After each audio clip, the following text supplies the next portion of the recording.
Good morning, my dear students. Once again, welcome back to Social Science online teaching classes from Vishwamanava Residential High School. Dear students, today let us study about the continued part of the lesson, that is rural development. In the previous class, we learnt about 1 marks question and answers, 2 marks question and answers, and 3 marks question and answers. Now, today let us study about the 3 marks question and answers in the lesson rural development. Okay, dear students, let's start. The first question, the first question How is the economic situation in the rural areas of India? Answer. First point.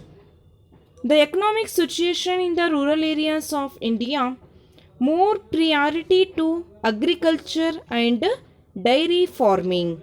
To give more priority to agriculture and dairy farming. Second point, declining cottage and small scale industries. Third point, poverty. Fourth point, unemployment. Fifth point, lack of hygiene facilities. Sixth point, illiteracy and superstitions. And the last point, lack of basic amenities.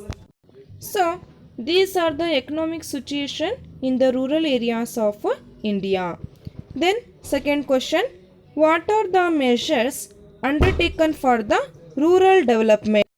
Or, what are the measures you suggest to rural development? Answer. The first point, human resource development. Then, second point, literacy and skill development of women. Third point, development of health and hygiene. Fourth point, land reformation. Fifth point, development of local productivity. Then, sixth point, development of basic amenities of human beings. Then, last point, to provide specific programs of alleviation of poverty. These are the measures undertaken for the rural development. Understand? Then the next third question, explain the significance of rural development briefly. Or how do you say that rural development is helpful to development of a nation? Dear students, you can observe the question, the significance of rural development briefly, or how do you say that the rural development is helpful to development of a nation? Answer, because the first point, agriculture and non-agriculture development. Then second point, increased farm incomes.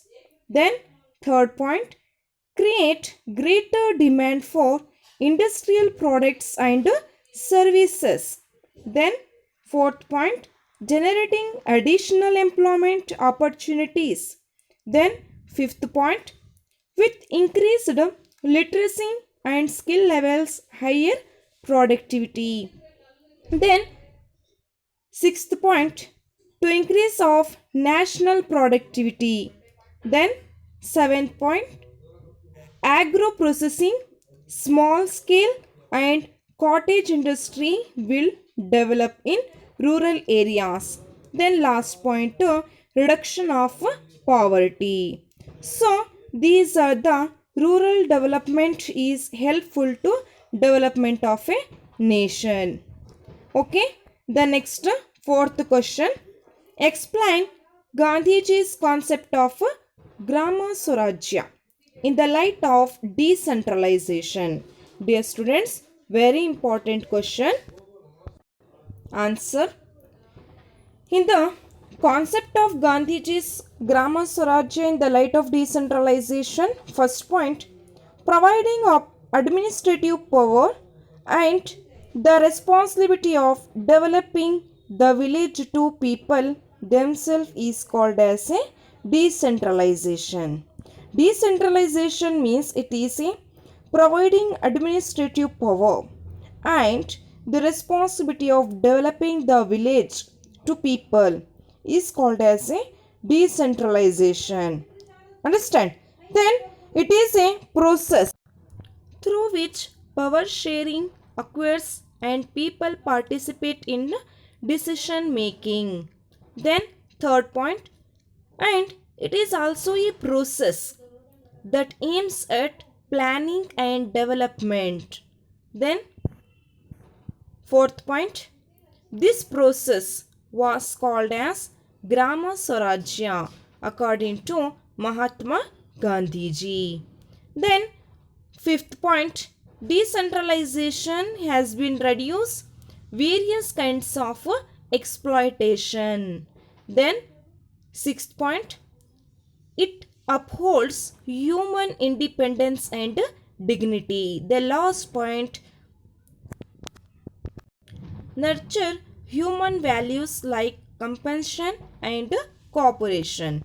These are the concept of Grama Swarajya in the light of decentralization. Okay. Then fifth question, very important in your examination point of view. List out the key features of Panchayat Raj system. Dear students, very important. Keep it in mind. What are the features of Panchayat Raj system? First point. In the features of the Panchayat Raj system, it is a three-tier structure Panchayat. It is a three-tier structure Panchayat. The three-tier structure Panchayat like Grama Panchayat, Taluk Panchayat and Jilla Panchayat. Then the second point, in the key features of Panchayat Raj system with the Grama Sabha as a foundation. Then third point, direct and periodic election. Then fourth point, in the key features of Panchayat Raj system, the reservations of seat for various classes and women. Then the next point, provision of major financial and administrative responsibilities. Then next point, budget and audit requirements. Then provision for executive or provision for support staff. Then it is a procedure for dissolution. Then the last point, mandatory elections within 6 months of dissolutions. So these are the key features of a Panchayat Raj system. Then the last sixth question, what is the role of Panchayat Raj institution in rural development? Dear students, this question is also very important in your examination point of view. Keep it in mind. What is the role of Panchayat Raj institutions in the rural areas, or what is the role of Grama Panchayats in rural areas? Answer. First point, in the role of Panchayat institutions in the rural areas, the providing basic needs to the rural people, to providing the basic needs of human beings. For example, food,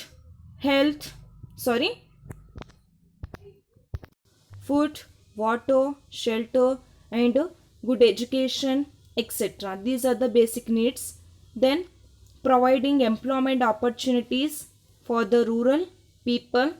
Then expansion of irrigation.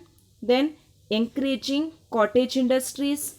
Then alleviation of poverty and unemployment, to provide the alleviation programs of poverty and unemployment and enrich the rural culture. And the last point, providing government facilities who are eligible. These are the role of Panchayat Raj institutions in the rural development, or role of Grama Panchayats in the rural development. And let's move on. Another important question in this chapter, the seventh question, that is, what is the role of women self-help groups in the organization and financial independence of women? What is the role of women self-help groups? Answer. First point, organizing poor rural women. Organizing poor rural women. Second point, making rural women financially independent. Then third point, members of these groups can avail of loans easily and engage in productive activities. Then fourth point, these associations have been successful in mobilizing savings and in repayment of loans. Then through the self-help groups, alert women are able to get rid of social evils. The social evils like, for example, child marriage, dowry, caste system, superstitions, exploitation of women and children. Then last point, they are able to contribute towards building a clean and progressive society. So these are the role of women self-help groups in the organization and financial independence of women. Dear students, these are the 3 marks question and answers in the lesson rural development. Dear students, the another important chapter in political science part of the second lesson, that is foreign policy of India. In this chapter, let us study about 1 marks, 2 marks and 3 marks question and answers in the lesson foreign policy of India. Okay, my dear students, let's start in the foreign policy of India lesson. First main, answer the following questions. First question, what is mean by foreign policy? Answer, foreign policy means a policy adopted by a nation while dealing with other nations. It is called as a foreign policy.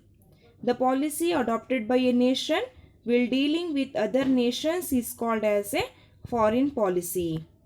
Then the second question, what is mean by a sovereign country? Answer, a sovereign country is that country which is not under any other country's control either for internal or external issues. So it is called as a sovereign country. Then third question, the foreign policy of India is also called as foreign policy of Nehru. Why? Answer, the foreign policy of India is also called as foreign policy of Nehru because Jawaharlal Nehru outlined the foreign policy of India for the first time. So, the Indian foreign policy is also called as a foreign policy of Nehru, isn't it? Then, the next fourth question, who were the prime ministers signed Panchashila Treaty in the year 1954? Answer, the Indian Prime Minister Jawaharlal Nehru and the China Prime Minister Zhou Enlai signed the Panchashila Principle in the year 1954. Then the next question, fifth question, what is mean by non-aligned policy? Answer, non-aligned policy means a policy which non-aligned with any power block is called as a non-aligned policy. Then sixth question, what is imperialism? Answer, imperialism is an attempt by a sovereign country to take over another sovereign country with the intention of ruling it for its personal gains. So that is called as a imperialism. Then the next seventh question, what is apartheid policy?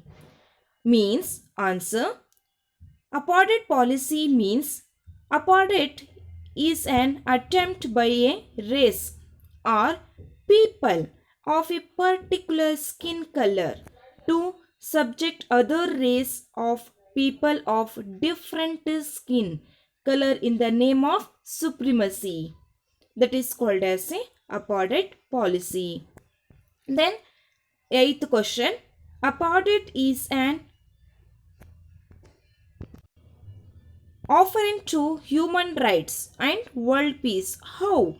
Or the foreign policy of India declared that no country of the world shall practice this. Why? Answer, very simple. Apartheid violates human rights and also against world peace. It is against humanism. Understand? Then the ninth question. What is the stand of Indian foreign policy about apartheid? Answer. The foreign policy of India declared that no country of the world shall practice apartheid. Then 10th question. India had declared its support to Nelson Mandela. Why? India had declared its support to Nelson Mandela. Why? Because Indian foreign policy opposed apartheid policy. Then 11th question. Who was called as Father of Africa? Keep it in mind. The Father of Africa is Nelson Mandela. Then 12th question. What type of disarmament India advocates? Answer. India advocates for the reduction of arms qualitatively as well as quantitatively. India advocates for the reduction of arms both qualitative and quantitative. Then 13th question. India advocates for the reduction of arms qualitative as well as quantitative. Why? Answer, very simple, because India is a peace loving country. Then 14th question. It is impossible to attain total disarmament. Why?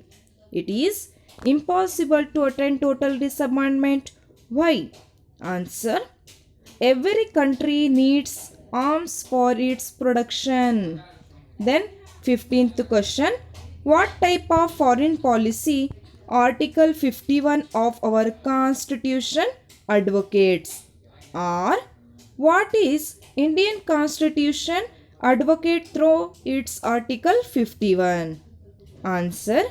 The Constitution of India Article 51 advocates for a foreign policy that aim at establishing internal peace and cooperation. Keep it in mind. Establishing internal peace and cooperation according to Article 51 advocates for foreign policy. Understand? Then the last question. Expand SAARC. SAARC. Very, very important. Keep it in mind for your examination point of view. Expand SAARC. SAARC means S for South, A for Ancient, A for Association, R for Regional, C for Cooperation. South Asian Association for Regional Corporation. These are the 1 marks or 2 marks question and answers in this lesson. Now let's move on the long question and answers. First question. Foreign policy is necessary for every nation. Why? Answer. Foreign policy upholds international peace and coexistence. Then second point, it considered public values of mutual respects. Then third point, they help in bilateral trade and commerce among the nations. Then fourth point, it helps in economic progress and development. And fifth point, it provides peace and prosperity. Then last point, political and social development possible along with the economic development. So these are the foreign policies necessary for every nation. Then the next question, what are the factors helped in what are the factors helped India to become a strong nation in the world? What are the factors? Are India has been considered as one of the powerful country of the world. India has been considered as one of the powerful countries of the world. Why? So, dear students, this is very important question. This question in the last year 2019 March paper asks for 2 marks question. Answer, big population. Then second point, natural resources. Third point, powerful military. Fourth point, intellectual and industrialized capacity. And the last point, own foreign policy. Big population, natural resources, powerful military, intellectual and industrialized capacity, and own foreign policy. These are the factors helped India to become a strong nation in the world. Then the third question, what are the objectives of Indian foreign policy? This question is also very important. What are the objectives of Indian foreign policy? Answer, the first point, the objectives of the Indian foreign policy, that is national security. Then second point, national economic progress. Third point, spreading Indian culture and values in about. Then fourth point, increasing the number of friendly nations. Then fifth point, achieving world peace. And the last point, promoting peaceful coexistence. So these are the objectives of Indian foreign policy. Then fourth question, what are the factors influenced Indian foreign policy? What are the factors influenced Indian foreign policy? Or what are the factors included in the foreign policy of India? First point, national interest. Second point, geographical factors. Third point, political situation. Fourth point, economic interest. Fifth point, military issues. Sixth point, public opinion. And the last point, international institutions. These are the factors influenced Indian foreign policy. Then the fifth question, what are the basic aspects of Indian foreign policy? Or what are the main features of Indian foreign policy? Very important question. What are the basic aspects of Indian foreign policy? Or what are the main features of Indian foreign policy? Answer, the first point, Panchashila principle. In the basic aspects of Indian foreign policy, we can see first point, Panchashila principle. Then second point, non-aligned movement. Then third point, anti-imperialism. Then fourth point, anti-apartheid policy. And the last point, disarmament. These are the main features of Indian foreign policy. Then sixth question, mention the Panchashila principle. Very important. Mention the Panchashila principle. There are Panchashila principles. One is, there are 5 Panchashila principles. Panchashila means 5. First point, mutual respect for national integrity and sovereignty. Mutual respect for national integrity and sovereignty. Then second point, non-aggression. Third point, non-interference in internal affairs. And fourth point, mutual assistance and equality. And the last point, fifth point, peaceful coexistence. These are the Panchashila principles. Then the seventh question, write a short note about non-aligned policy. Or how did India form an independent strategy of foreign policy? Answer, first point, the non-aligned policy, we can see the world was divided two power blocks. the world was divided into two power blocks after the end of the Second World War. Then, second point, the democratic countries were under the hegemony of America or USA, and the communist countries were led by USSR. Then, third point, India followed the policy of being non aligned to either of these blocks. Then, fourth point, it secured financial assistance from USA and secured military aid from USSR. Then, fifth point, it also dealt every international event independently and welcomed or criticized any issues independently. Then, last point, in the non aligned policy, we can see the credit of creating an independent policy of being non aligned and making in part of foreign policy goes to India. So, this is about the non aligned policy. And let's move on. The eighth question in this lesson, how do you say that India opposed imperialism strongly? How do you say that? Answer, the foreign policy of India opposed imperialism. That is the first point.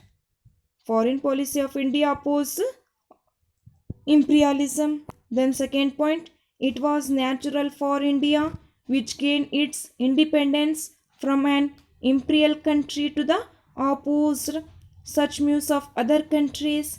Then third point, no corner of world shall have imperialism declared. India in the Conference of Ancient Countries in the year 1949 and 1955 held in New Delhi and Bandung. So this is about imperialism, concept of imperialism. Then let's move on. The last question in this concept in this lesson, that is ninth question. That is, India advocates that disarmament as very important for the present day world. Explain. India advocates that disarmament as the very important as the present day world. Explain. Answer. First point, there is a heavy competition in manufacturing, marketing and stocking these arms and ammunities. Then second point, there is a fear among many nations that third world war was may take place. Then third point, our country, India being peace loving country, advocates for the reduction of arms qualitatively as well as quantitatively, both qualitative as well as quantitative. Then last point, India has fully supporting the use of nuclear weapons for the purpose of peace only. This is about the concept of disarmament as very important for the present day world. Dear students, these are the important revision question and answers in the lesson Indian foreign policy or foreign policy of India. Okay, my dear students, thank you.